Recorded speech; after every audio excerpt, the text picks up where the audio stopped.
जय मां, जय मां कामाख्या। देव राधा ट्रस्ट सत्यवाणी चैनल। ओम नमो भगवते वासुदेवाय। ओम नमो नारायणाय। ओम क्लीं कृष्णाय नमः। ओम लक्ष्मी नारायणाय नमः।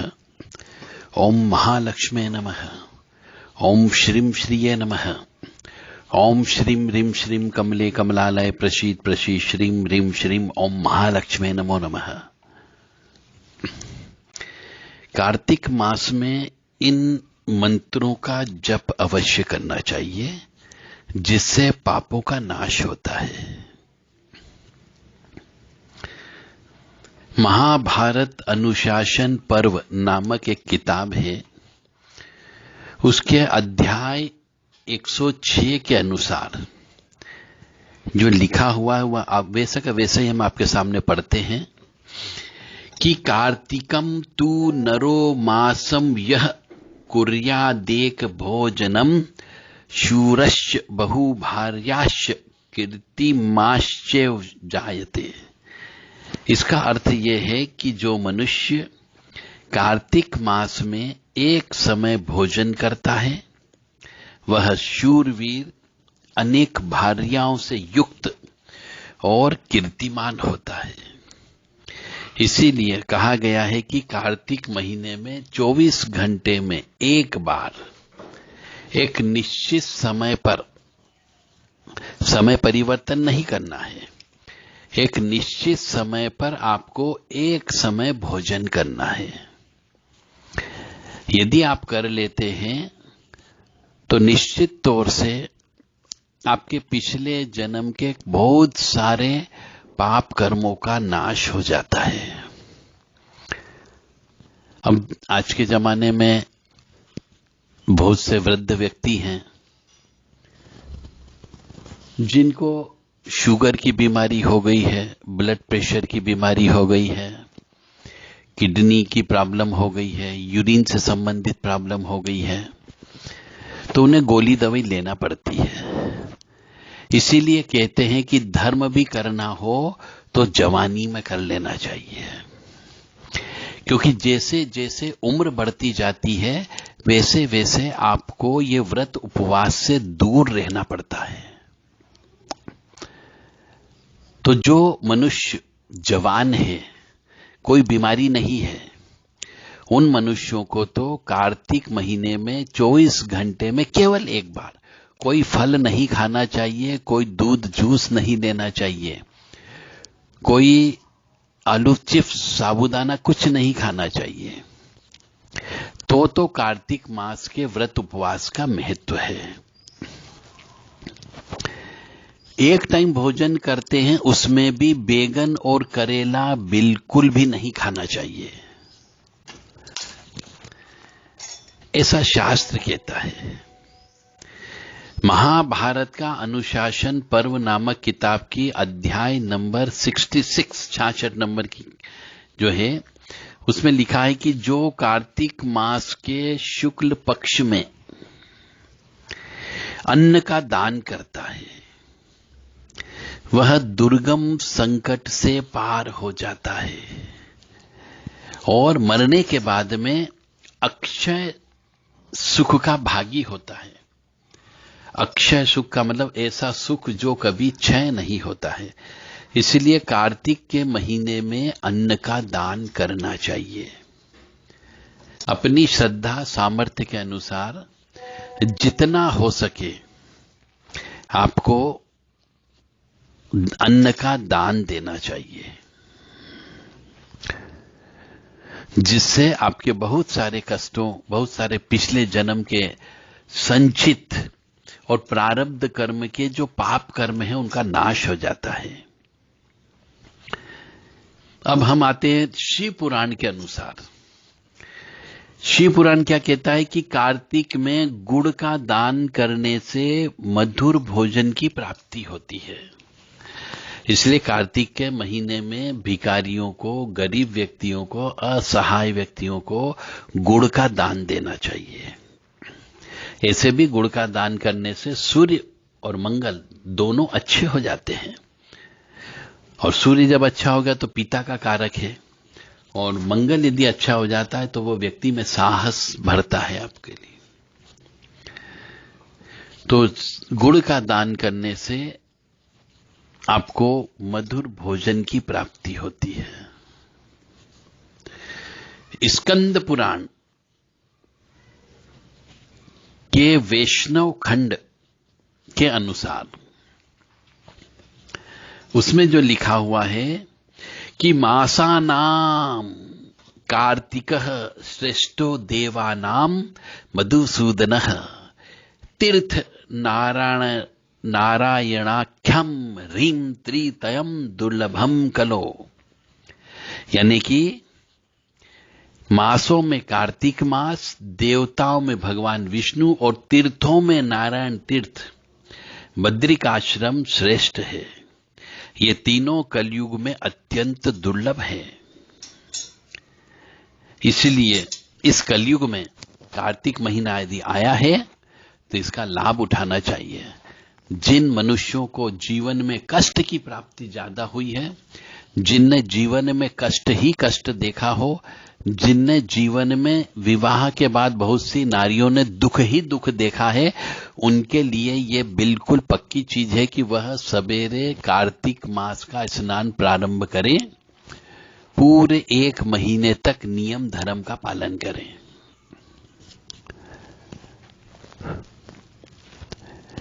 स्कंद पुराण के वैष्णव खंड के अनुसार कार्तिक मास के समान दूसरा कोई महीना नहीं है, और सत्य युग के समान कोई युग नहीं है, और वेद के समान कोई शास्त्र नहीं है, और गंगा जी के समान कोई तीर्थ नहीं है। इसलिए गंगा जी की साफ सफाई रखना चाहिए, गंगा जी के अंदर गंदगी नहीं डालना चाहिए, गंगा जी में कपड़े नहीं धोना चाहिए। और जो मनुष्य ऐसा कर रहे हैं वो पाप के भागी बन रहे। फिर कहेंगे हमने कोई पाप कर्म नहीं किया, हमने कोई गलती नहीं की, हमने किसी का दिल नहीं दुखाया, हमने किसी की संपत्ति नहीं लूटी, किसी का पैसा नहीं खाया, फिर भी भगवान हमें ये लाइलाज बीमारियां क्यों दे रहा है? ये इसीलिए मिलती है क्योंकि कहीं न कहीं पे तो गलती कर रहे हो। तो आप खुद अपनी आंखों से देख सकते हो गंगा जी के तीर्थ पे जाकर के कि वहां के लोग कितनी गंदगी कर रखी है और कर रहे हैं। तो भगवान श्री कृष्ण को वनस्पतियों में तुलसी बहुत पुण्य होती है, और पुण्य क्षेत्रों में द्वारकापुरी बहुत ज्यादा प्रिय है उनको। तिथियों में एकादशी तिथि सबसे ज्यादा प्रिय है, और महीनों में कार्तिक महीना सबसे ज्यादा प्रिय है। इसलिए कार्तिक मास को अत्यंत पवित्र और पुण्यदायक माना गया है। कृष्ण प्रियो हिम कार्तिकः कार्तिकः कृष्ण वल्लभः। अब कार्तिक मास में बहुत सारी चीजें वर्जित है। कार्तिक महीने में कहते हैं कि जो व्रत उपवास करता है, एक टाइम भोजन करता है, उसे चावल नहीं खाना चाहिए। कार्तिक मास में चावल खाने से बीमारियां आती है, ऐसा कहा जाता है। दालें नहीं खानी चाहिए, गाजर नहीं खानी चाहिए, बैगन नहीं खानी चाहिए, लौकी नहीं खाना चाहिए, और बासी अन्न नहीं खाना चाहिए। ये सब उनके लिए हैं जो कार्तिक मास का संकल्प लेकर के व्रत उपवास कर रहे हैं। उन मनुष्यों के लिए कि कार्तिक महीने में चावल, दाल, गाजर, बैगन, लौकी और बासी अन्न नहीं खाना चाहिए, और जिस फल में बहुत सारे बीज हो उनका भी त्याग कर देना चाहिए। यानी केले भी नहीं खाना चाहिए क्योंकि केले के अंदर भी बहुत सारे बीज होते हैं, जामफल में बहुत सारे बीज होते हैं, सीताफल में बहुत सारे बीज होते हैं, और भी ऐसे बहुत सारे फल हैं जिनमें बीज ज्यादा हो, उन फल को भी नहीं खाना चाहिए। और संसार व्यवहार न करे। संसार व्यवहार का मतलब होता है शय्या सुख, स्त्री के साथ नहीं सोना चाहिए। ये उनके लिए कहा गया है जो कार्तिक मास का व्रत उपवास कर रहे हैं। चाहे कैसी भी परिस्थिति आ जाए, चाहे स्त्री हो या पुरुष हो, उसे अपना सांसारिक व्यवहार नहीं करना चाहिए। पर बहुत सी जगह ऐसी जहां बिना चावल के भोजन ही नहीं होता है, तो फिर वो कार्तिक मास यदि करते हैं तो उन्हें उसका पुण्य नहीं मिलता है। तो दाल, चावल, गाजर, बैंगन, लौकी, इन चीजों को बिल्कुल त्याग देना चाहिए और स्त्री के साथ संसर्ग नहीं करना चाहिए। कार्तिक मास में सूर्य उदय हो उसके पहले पहले स्नान कर लेना चाहिए। रोजाना अपनी सामर्थ्य और क्षमता के अनुसार दान देना चाहिए। अपनी सामर्थ्य क्षमता के अनुसार जप करना चाहिए। मौन रहना चाहिए। देव दर्शन करना चाहिए। गुरु दर्शन करना चाहिए। पूजा का जो है उसमें अमिट पुण्य प्राप्त होता है। सवेरे सवेरे तुलसी के दर्शन करने से भी पापों का नाश होता है। और जो व्यक्ति कार्तिक मास स्नान कर रहा है, कार्तिक मास का व्रत उपवास कर रहा है, उसे भूमि पर शयन करना चाहिए। ब्रह्मचर्य व्रत का पालन करना चाहिए। दीप दान करना चाहिए और तुलसी वन अथवा तुलसी के पौधे लगाना चाहिए ताकि पिछले जन्म के पापों का नाश हो सके। भगवत गीता का पाठ करना चाहिए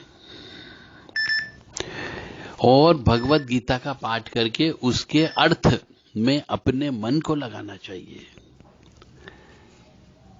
यानी भगवत गीता को केवल ऐसे ही नहीं पढ़ना है, उस भगवत गीता को पढ़ करके उसका अर्थ भी समझे और उसमें अपने मन को लगाने का मतलब है भगवत गीता के अनुसार चलना चाहिए।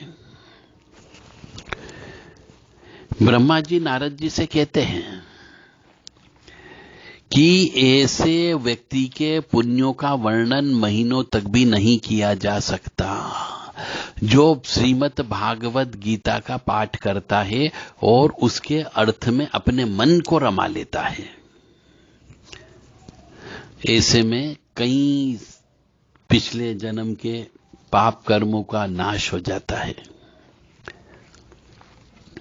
कार्तिक मास में विष्णु सहस्त्र नाम का पाठ करना भी बहुत लाभदायक होता है। जैसा कि हमने कहा है कि ओम नमो नारायणाय, इस मंत्र का जो व्यक्ति जितना अधिक से अधिक जप कर सके उसका अधिक से अधिक मंगल होता है। और नहीं तो कम से कम 10-15 मिनट तो अवश्य जप करना ही करना चाहिए। ओम नमो नारायण ये महामंत्र है। और सवेरे जब उठते हैं ब्रह्म मुहूर्त के 1 घंटा पहले तो हाथों को दर्शन करना चाहिए। बोलना चाहिए कराग्रे वसते लक्ष्मी, कर मध्य सरस्वती, कर मूले तू गोविंदो च प्रभातम च कर दर्शनम। तो प्रातः उठकर अपने हाथों का दर्शन करना चाहिए, पुरुषार्थ करना चाहिए जिससे लक्ष्मी, यश, सफलता ये तो मिलती ही मिलती है और ये सफलता दिलाने में, परम पुरुषार्थ करने में नारायण की भी प्राप्ति होती है। तो इस भावना से हाथ देखो तो कार्तिक मास में विशेष पुण्यदायी होता है।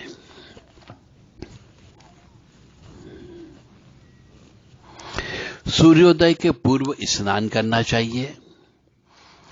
कार्तिक मास में सूर्य उदय के बाद जो व्यक्ति स्नान करता है वह अपने पुण्य को क्षय करता है और जो सूर्योदय के पहले स्नान करता है वह अपने रोग और पापों को नष्ट करने वाला हो जाता है। इसलिए ऐसा कहा गया है कि कार्तिक के महीने में सूर्य उदय के पहले स्नान करना चाहिए। जिन उनके लिए लागू है सब नियम जो कार्तिक मास का नियम धर्म का पालन करते हैं और करेंगे।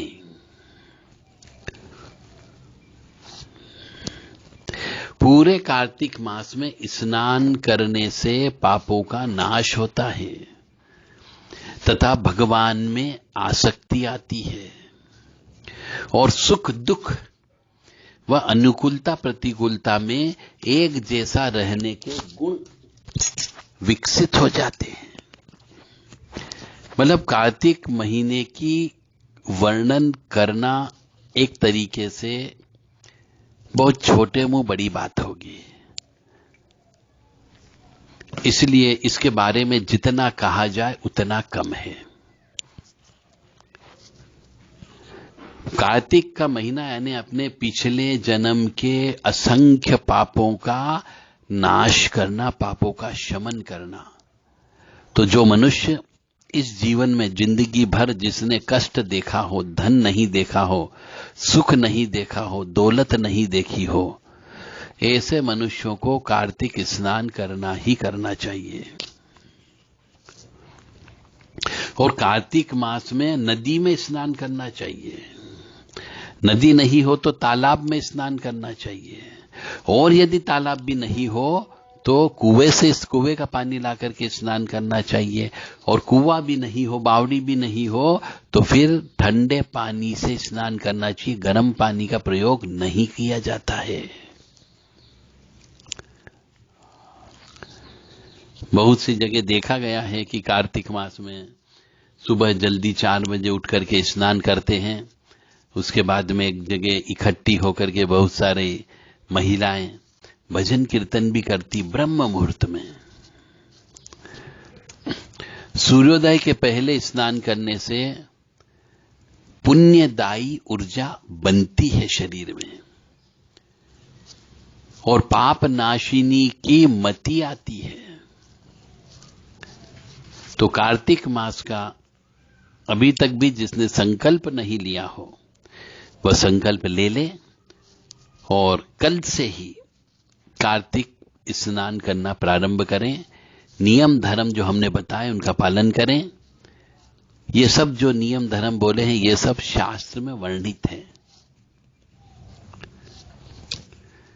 कार्तिक मास के सभी दिन यदि कोई प्रातः स्नान नहीं कर पाया है तो उसे कार्तिक मास के अंतिम 3 दिन यानी कि त्रयोदशी, चतुर्दशी और पूर्णिमा को ओमकार का जप करते हुए सूर्य उदय से ठीक पहले स्नान कर लेने से महीने भर के कार्तिक मास के स्नान के पुण्य की प्राप्ति हो जाती है।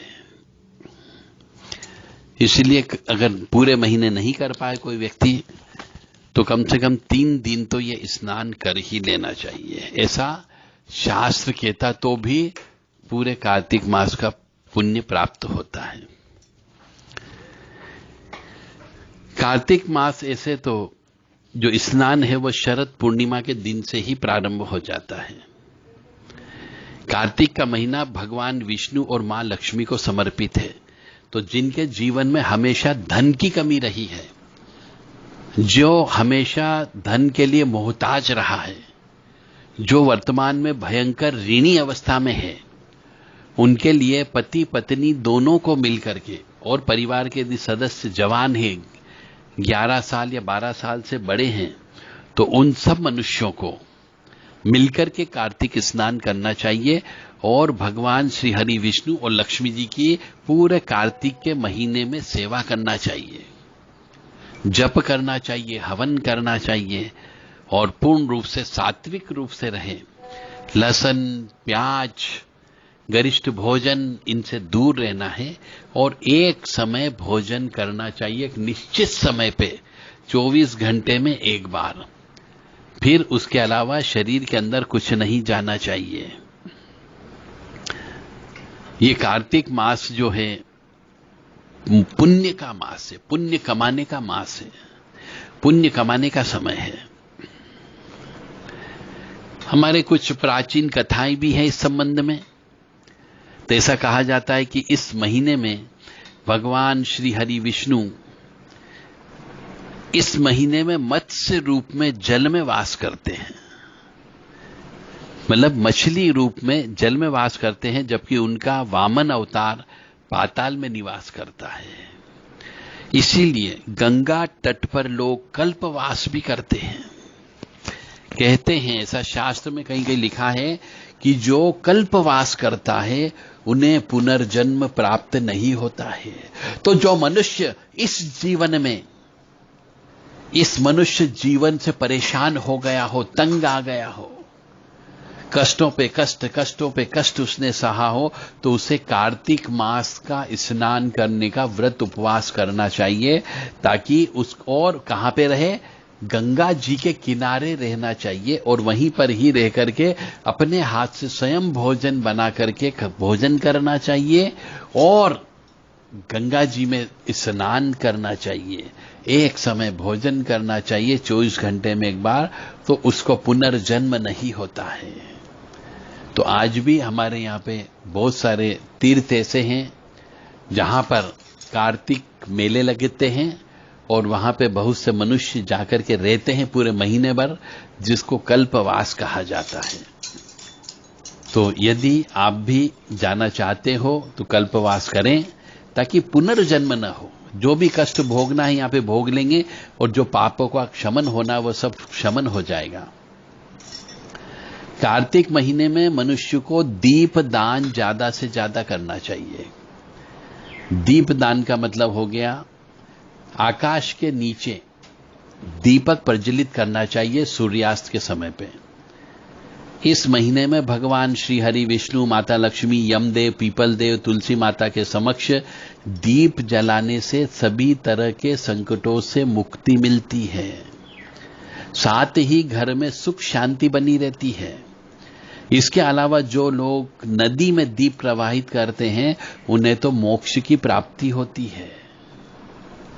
इसीलिए नर्मदा जी किनारे या गंगा जी किनारे रहना चाहिए, कार्तिक महीने में कल्पवास करना चाहिए और रोजाना अपनी पापों की मुक्ति के लिए, पापों के क्षय के लिए दीप दान करना चाहिए, ताकि आपका पुनर्जन्म न हो सके।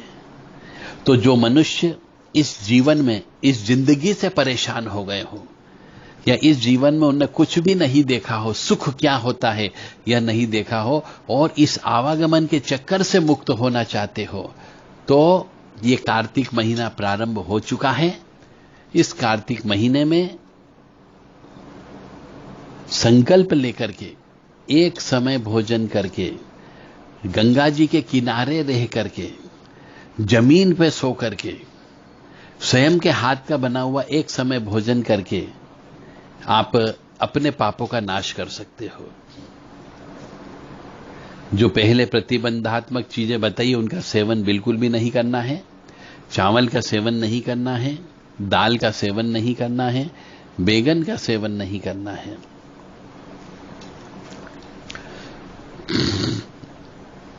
कार्तिक के मास में मिट्टी के दीपक का प्रयोग करते हैं, तो रोज नए मिट्टी के दीपक लेना चाहिए। और धातु का दीपक लेते हैं तो पीतल का, तांबे का, चांदी का दीपक प्रयोग कर सकते हैं।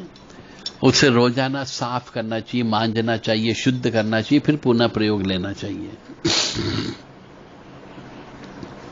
ब्रह्म मुहूर्त में स्नान करना मस्ट कंपलसरी है। सूर्य उदय हो उसके पहले पहले आपको स्नान करना है। नदी में करें, चाहे तालाब में करें, चाहे कुएं पर करें, चाहे बावड़ी पर करें। यदि कुछ भी नहीं हो तो आप गंगा जल मिला करके स्नान करें।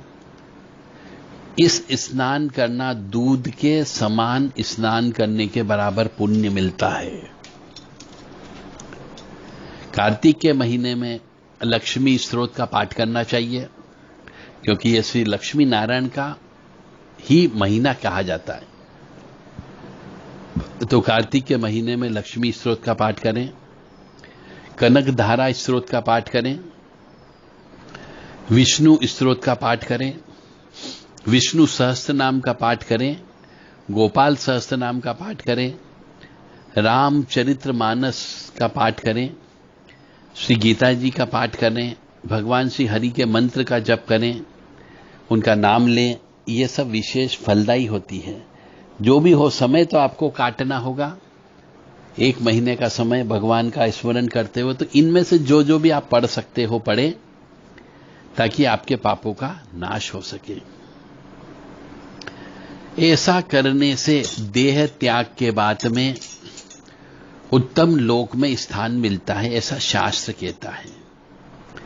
और जब तक इस धरती पर रहते हैं हमें सुख समृद्धि प्राप्त होती है। और कार्तिक मास के नियम का पालन करने वाले का पुनर्जन्म नहीं होता है, और यदि हो भी गया तो उत्तम कुल में जन्म लेते हैं और सुखमय जीवन व्यतीत करते हैं। कार्तिक मास में सुबह शाम तुलसी की जड़ में दूध मिलाकर मां तुलसी जी को चढ़ाना चाहिए, उनके आसपास की सफाई करनी चाहिए, सुबह शाम घी का दीपक लगाना चाहिए। भगवान विष्णु को जो भी भोग लगाएं उसमें तुलसी का पत्ता जरूर रखें, इसके बिना भगवान भोग स्वीकार नहीं करते हैं। साथ ही कार्तिक महीने में देव उठनी एकादशी पर तुलसी विवाह भी किया जाता है। यह भी बड़ा उत्तम फलकारी माना जाता है। भगवान विष्णु को तिल अर्पित करना चाहिए, काले तिल। यूं तो हम पूरे साल भर तिल अर्पित करते हैं, अच्छा होगा, पर यदि ऐसा नहीं कर पाते तो कार्तिक महीने में और माघ के महीने में ऐसा करना उत्तम रहता है। तो ये तिल दान करने से, भगवान श्री हरि विष्णु को काले तिल दान करने से या देने से या मंदिर में चढ़ाने से अनजाने में किए गए बहुत से पापों से मुक्ति मिलती है और सद्गति प्राप्त होती है। कार्तिक मास में नियमित रूप से जब भी तुलसी जी में जल दो या उनकी पूजा करो तो तुलसी की मिट्टी लेकर उसका तिलक करना चाहिए। इससे मनुष्य के पापों का नाश होता है और विवेक बढ़ता है, बुद्धि बढ़ती है। तो जिनके यहां बच्चे जो कम याददाश्त जिनकी होती है, पढ़ाई में डफर हो जाते हैं, पढ़ाई में मन नहीं लगता है, उन बच्चों को भी मस्तक पर उनसे बोलें कि तुलसी मां के नीचे घी का दीपक लगाएं कार्तिक के महीने में, और वहां से एक चमटी भर के मिट्टी लेकर के अपने मस्तक पे लगा लेना चाहिए। कार्तिक के महीने में अन्न का दान करना चाहिए, वस्त्र का दान करना चाहिए, सब उत्तम माने गए हैं। और यदि आप कुछ नहीं कर पाते हो तो जितनी अपनी सामर्थ्य हो उतना तो दान करना ही करना है। गाय की सेवा करना चाहिए, गाय को रोटी खिलाना चाहिए, गाय को भरपेट भोजन कराना चाहिए। और जब भी कार्तिक मास में दीपदान करते हैं तो वो दीपक जो है घी का प्रयोग करना चाहिए या फिर तिल के तेल का प्रयोग भी कर सकते हैं। जय माता दी, जय मां कामाख्या।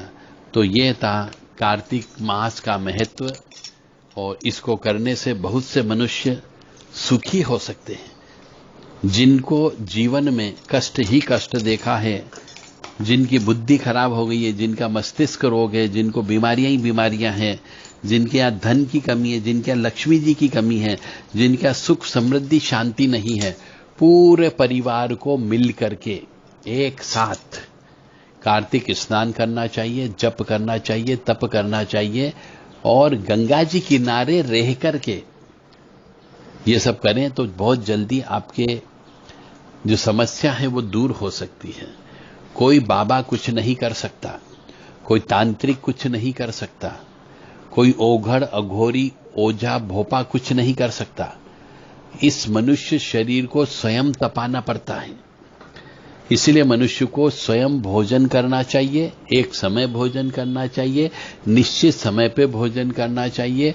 लौकी का सेवन, कद्दू का सेवन बैंगन का सेवन, दाल चावल का सेवन नहीं करना चाहिए। इसके अलावा अन्य सब्जियां आप खा सकते हो, परंतु एक बार ही भोजन करना है, बार बार मुंह नहीं चलाना है, और नहीं दूध, जूस, लस्सी ये सब कुछ भी खाना पीना नहीं है। यदि आप इतना त्याग कर सकते हो तो कार्तिक मास करें, ताकि आपके पापों का नाश हो सके, आपकी बीमारियों का नाश हो सके, आप निरोगी रह सको, और आपके कहीं पर काम नहीं जम रहे हो तो काम जमने लगेंगे। इससे पितृ भी प्रसन्न होते, क्योंकि नारायण प्रसन्न होते हैं, लक्ष्मी जी की कृपा आने लगेगी। तो कार्तिक मास जो होता है पूरा श्री हरि विष्णु और लक्ष्मी जी को समर्पित होता है। तो ज्यादा से ज्यादा ओम नमो भगवते वासुदेवाय, ओम नमो नारायणाय, ओम क्लीम कृष्णाय नमः, इन मंत्रों का जप करते रहना चाहिए।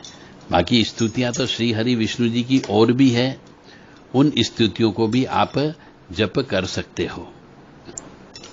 जैसे कि ओम कृष्णाय वासुदेवाय हरये परमात्मने प्रणत क्लेशनाशाय गोविंदाय नमो नमः।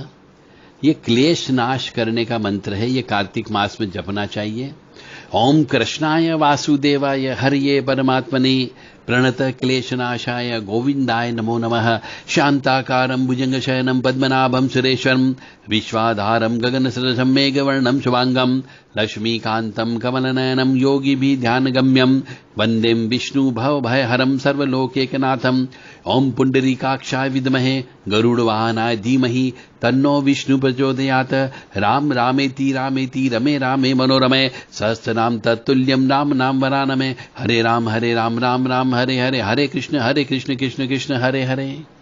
इनमें से कोई भी मंत्र आप जप कर सकते हैं, या सबको भी जप कर सकते हो, ताकि पुण्य तो आपको मिलेगा ही मिलेगा और पापों का नाश अवश्य होगा।